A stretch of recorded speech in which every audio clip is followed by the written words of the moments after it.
Assalamualaikum warahmatullahi wabarakatuh.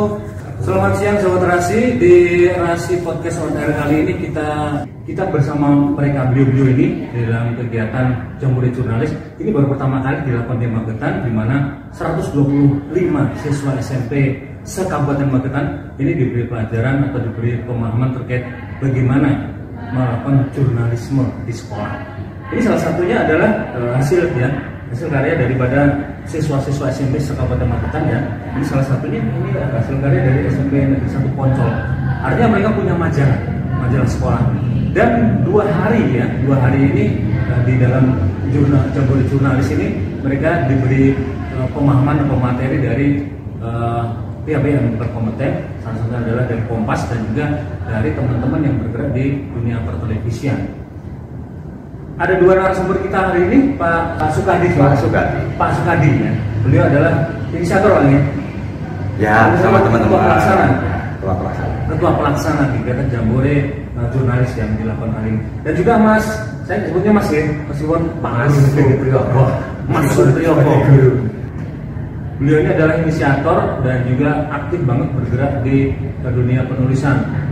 Inisiator juga untuk 1000 buku yang ada di Kabupaten. Nah, kali ini kita berbicara terkait output ya daripada Jambore Jurnalis kali ini ya. Ini salah satu yang kita tuju adalah ini majalah. Betul. Ini kalau majalah memang ini sebetulnya ada yang setiap sekolah sudah ada bagaimana atau ada yang belum gitu? Baik, dari 39 sekolah Jawa. Jadi ini sebenarnya sudah sudah mengelola majalah sekolah. Jadi ya kira-kira ada 10 sekolah yang belum. Dari 39 ya? Ya, dari 39 sekolah itu ada 10 sekolah yang belum maksimal dalam pengelolaan majalah. Jadi seperti yang Mas Koto sebutkan tadi, ini Sinespo, ini dari SMP 1 Poncol ya. Ini contoh ini dari Buletin Pijak, dari SMP 1 Sukomoro. Nah, ini juga ada Spatma. Sedangkan itu dari Spatma, dari SMP 4 Magetan. Di SMP 1 Magetan, kemudian SMP 2 dan SMP yang lain, ini juga eksis dalam anak-anak dalam mengelola majalah sekolah ini. Sehingga kami dengan adanya kegiatan ini ingin menghidupkan kembali majalah-majalah sekolah yang mati suri namanya istilahnya. Sehingga anak punya kreativitas, inovasi untuk menulis di majalah sekolah. Jadi kalau pengelolaan sendiri artinya majalah sekolah ini seperti apa? Ini sudah terbitnya berapa bulan sekali atau gimana? Untuk terbitnya rata-rata di sekolah SMP Kabupaten Magetan itu rata-rata per semester. Jadi 6 bulan sekali. Sehingga 1 tahun itu bisa menerbitkan 2 kali. Kalau dari terkait saya ke Mas Priyogo yang memang kayaknya menggeliatkan literasi di Kabupaten Magetan. Kayak gini nih pengelolaan seperti apa? Artinya kan kita harus ada wartawan, ada redakturnya, ada bagian desainernya. Ini seperti apa untuk bisa mengelola akhirnya menjadi majalah yang ini kayaknya majalah kayak komersil gitu ya. Sekarang dari desainnya, dari isinya itu benar-benar kayak komersil banget gitu. Gimana Mas? Terima kasih sebelumnya. Selamat berjumpa pemirsa Labu TV di mana saja berada. Kebetulan pada hari ini kita melaksanakan Jambore Jurnalistik di Geraha Pusat Literasi, sebuah impian yang menjadi kenyataan bahwa ini adalah rumah kita untuk kegiatan literasi. Nah, terkait dengan majalah sekolah, itu memang rata-rata hampir semuanya sudah melaksanakan. Cuma terkendala mungkin waktu pandemi itu ada yang stagnan. Istilahnya tadi Pak Sukadi mengatakan mati suri. Khususnya untuk Parang. Beberapa waktu lalu setelah mengundang rekan-rekan dari Mas Koco, Mas Agus, dan Mas Dwi, akhirnya menggeliat lagi kegiatan untuk majalah. Dan kebetulan untuk bulan Januari di tahun ini itu sudah akan terbit lagi untuk melakukan edisi yang mati suri. Jadi untuk desain dan lain sebagainya, yang penting kita tuh kolaborasi. Anak-anak kita gerakkan, kita ajak, intinya kita berlatih, belajar. Yang penting literasi intinya harus membumi di bumi Magetan. Yang jelas untuk percetakan, kita kebetulan kemarin juga mengundang narasumber dari multimedia yang kebetulan sebagai mitra kerja untuk menerbitkan majalah sekolah. Kalau antusiasme dari siswa sendiri untuk ikut partisipasi ini seperti apa? Yang jelas namanya anak, kita harus jangan sampai lelah. Kegiatan apapun saja yang namanya guru sebagai sosok yang digugu dan ditiru harus jangan sampai lelah. Memberi contoh, menjadi contoh itu wajib. Paling tidak di WA, di status itu bisa sebagai ajang latihan untuk membuat satu kata atau satu kalimat. Karena sekarang sudah zaman digital. Buat apa HP kalau kita tidak untuk belajar? Yang namanya HP, anak kecil pun sampai nenek-nenek sekarang kan pegang HP, Mas Koji. Itu sebagai sarana yang sangat luar biasa untuk kemajuan literasi. Nah, Mas Wadi, kalau terkait ini untuk pengelolaan sendiri kan ini juga butuh biaya. Ini sejauh ini seperti apa agar juga siswa bisa berkontribusi? Tentunya ada pengelolaan sendiri dong untuk menerbitkan majalah ini. Betul. Jadi begini Mas Bajo, jadi memang tidak mudah untuk mengawali sesuatu. Banyak tantangan, kemudian banyak hambatan dan kerikil-kerikil tajam untuk menuju sebuah tujuan yang kita harapkan. Nah, dalam pengelolaan tentu saja contohnya di sekolah kami di SMP 1 Sukomoro, ini memang majalah Pijar ini dikelola oleh siswa-siswi SMP 1 Sukomoro. Artinya di situ masuk dalam kegiatan ekstrakurikuler. Nah, ekstrakurikuler buletin. Kemudian anak-anak itu dibina oleh Bapak Ibu pembina. Jadi di situ yang Mas Koco tadi sebutkan. Jadi ada pimpinan redaksi, kemudian tim redaksi, redaksi pelaksana, editor dan lain sebagainya. Sehingga mereka merancang edisi keempat nanti apa yang akan kita tulis di majalah itu. Nah, sedangkan untuk pengelolaannya memang kami memiliki istilahnya kos atau dana, dana khusus untuk kegiatan ini. Jadi artinya mereka para siswa dibekali selain kemampuan untuk menulis, juga di situ ada bentuk gotong royong.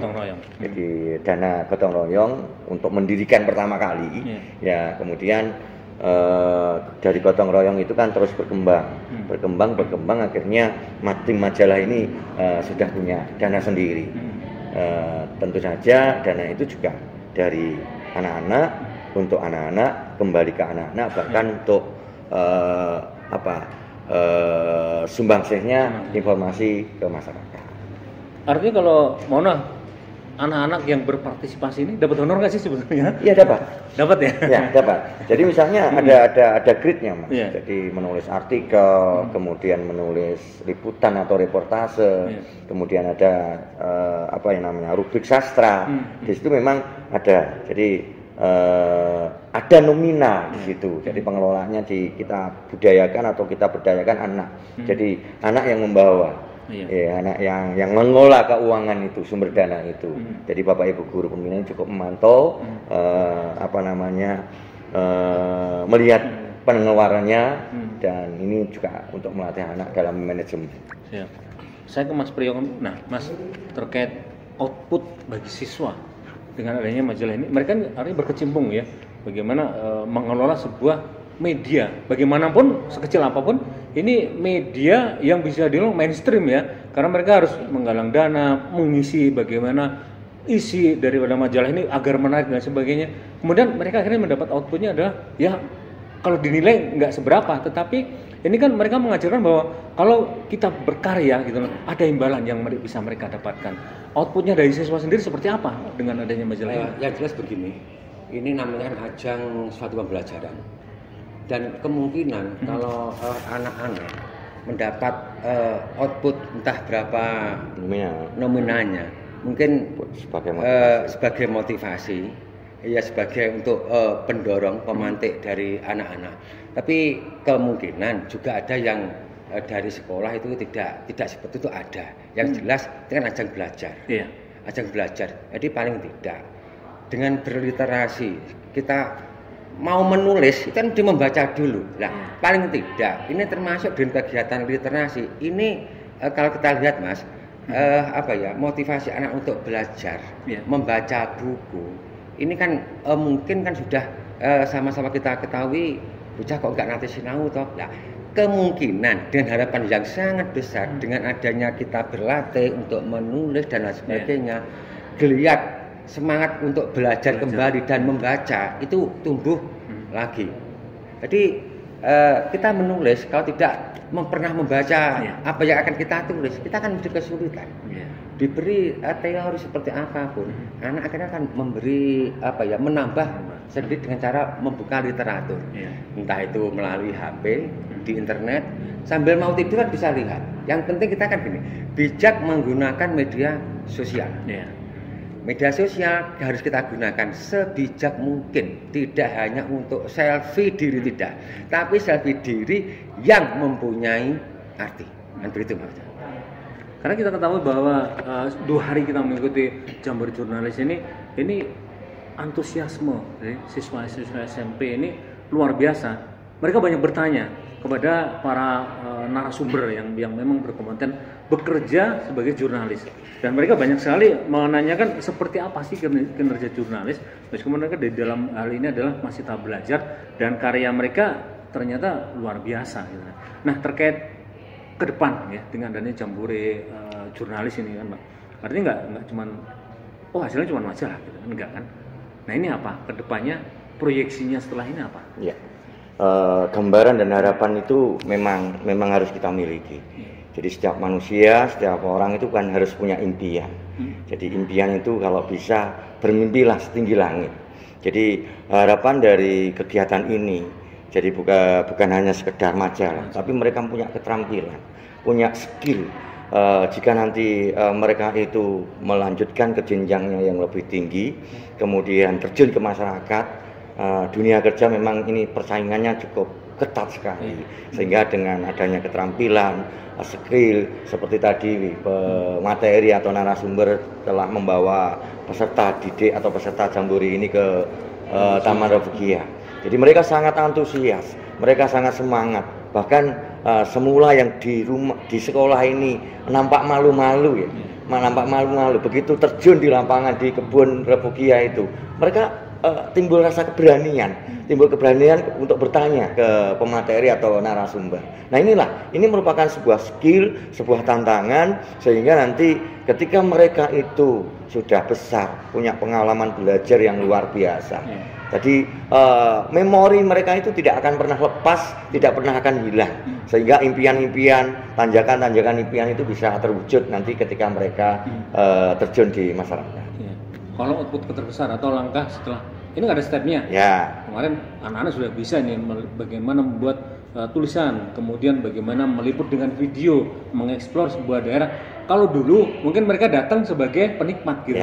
Nah, sekarang dengan adanya mereka ini 125 siswa ya, itu terlibat untuk bagaimana mempromosikan potensi yang ada di Magetan. Jadi sekarang bukan cuma penikmat gitu ya, tapi mereka bisa mempromosikan apa sih Refugia itu, di mana, apa fasilitasnya. Nah, ke depan lagi pastinya ada dong planning setelah ini stepnya apa? Mungkin ada lomba atau mungkin ada peningkatan kapasitas siswa lainnya gitu Pak? Baik Mas Kajo, jadi begini. Jadi kegiatan itu memang harus ada rencana tindak lanjutnya. Jadi ketika kegiatan itu telah berjalan dengan lancar, kemudian sukses menghasilkan sebuah produk, ini kita harus memikir rencana tindak lanjut dari kegiatan ini. Artinya rencana tindak lanjut yang sikapnya tentu saja positif. Mungkin seperti yang disampaikan Mas Koco tadi, mungkin akan ada lomba, mungkin ada lomba video pendek terkait dengan branding sekolahnya masing-masing, atau mungkin lomba-lomba yang dengan warna-warna lain. Nah, mungkin nanti kami dari tim Hujan Buku mungkin sambil ngopi Mas Koco. Jadi kita ide itu munculnya memang dari ngopi ini. Ya, jadi dari ngopi dulu. tidak apa ya. Ngopi dulu.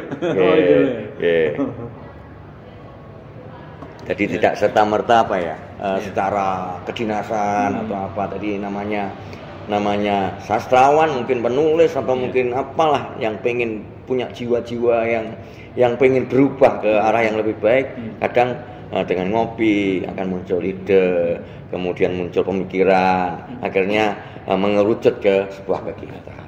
Ya. Saya kembali ke Mas Priyo, Mas, dengan adanya media, ini saya bilang media di sekolah gitu ya, terhadap penerapan kurikulum merdeka, ini seperti apa? Terima kasih Mas Koco. Terkait dengan kegiatan jurnalis menuju dari pusatnya itu semua itu bermula dari literasi, akhirnya menuju ke multi literasi dan lain sebagainya. Ini adalah sebagai bagian dari literasi. Jadi Pak Kadi mengatakan dengan ngopi itu kan secara kesempatan kita kan minum kopi itu. Tapi kalau kita maknanya kan kita ngolah pikir. Jadi ngolah pikir ya? Iya, ngolah pikir dengan munculnya seperti ini kan jadi dari buah pikiran kita, olah pikir kita. Jadi tidak memandang ini dan itu, tidak, yang penting ini kan hasil dari buah pikir kita. Jadi terkait dengan yang namanya perubahan dan lain sebagainya, ini kan juga harus berubah. Nah, termasuk untuk kegiatan ke depan ini memang perlu kerjasama dari tim hujan buku, mungkin dari MKKS, dan yang menangnya ada Dinas Dikpora.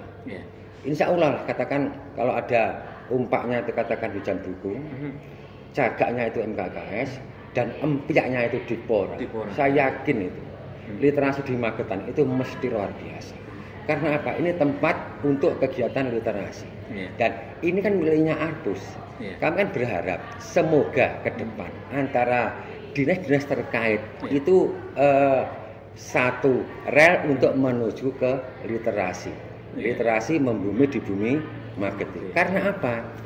Tanpa peran serta beliau yang di atas, kita itu cuma hanya ngopi. Ya. Ngopi dalam artian hanya minum kopi saja, tapi tidak sampai menuju ke titik hasil dari buah pikir. Tapi ini ya semoga untuk adanya dan majalah, kegiatannya jurnalis anak-anak nanti mungkin ke depan itu semakin wow gitu. Ngopinya hasilnya mungkin cuma majalah sampai di sekolah masing-masing gitu ya. Tapi kalau cagak empiaknya itu menjadi satu gitu. Iya. Ini menjadi sesuatu yang luar biasa. Iya, jadi tidak hanya di Magetan, tapi mungkin sedunia kan begitu Mas Koco. Memang kita kan harus punya impian kan begitu. Jadi setinggi angan-angan harus banyak mimpi, satu persatu harus kita raih. Termasuk kegiatan literasi di sini ini kan juga bagian dari impian teman-teman hujan buku. Akhirnya kan bisa terlaksana. Meskipun tahapannya juga melalui proses untuk menuju impian yang hari ini 2 hari Sabtu dan hari Minggu ini terlaksana di Geraha Pusat Literasi. Ya mungkin sahabat literasi, saya cuma mengingatkan bahwa keberadaan gedung literasi yang kalau dinilai mungkin ada lebih 15 miliar nilainya ya. Ini berawal adalah dari gerakan hujan buku dengan menerbitkan 1000 buku dalam 1 tahun. Sehingga Perpustakaan Nasional ini melihat potensi yang ada di Kabupaten Magetan sehingga mereka menghadirkan atau membangun gedung literasi ini. Artinya literasi jika bergerak itu bisa merubah segala sesuatunya. Bukan hanya kebijakan tetapi daerah yang ada di Kabupaten Magetan. Yang terakhir, yang jelas teman-teman dari Hujan Buku itu sangat berterima kasih kepada Bapak Suprawoto yang sudah peduli dengan teman-teman Hujan Buku. Sangat terima kasih sekali, Bapak. Terima kasih sekali. Tanpa Bapak mungkin Hujan Buku tidak seperti ini. Terima kasih. Mas Priyoko selalu inisiator dan juga penggerak di Hujan Buku sampai terharu. Terima kasih kepada Bupati Suprawoto nih ya. Tapi yang masih semewah apapun gedung ini ya, tanpa dilakukan kegiatan di dalamnya, ini nggak akan menghasilkan apa-apa. Ini hanyalah sebuah monumen gitu ya. Terima kasih. Ya. Terima kasih juga Mas Koco dan Mas Supriyoko. Pokoknya terus bergerak untuk meramaikan gedung literasi. Selalu kita. Saya yakin akan ada lagi kegiatan berikutnya. Jadi, ya. Oke, kita bersama. Siap. Terima kasih ya. Demikian diskusi kita di Rasi On Air Podcast. Terima kasih.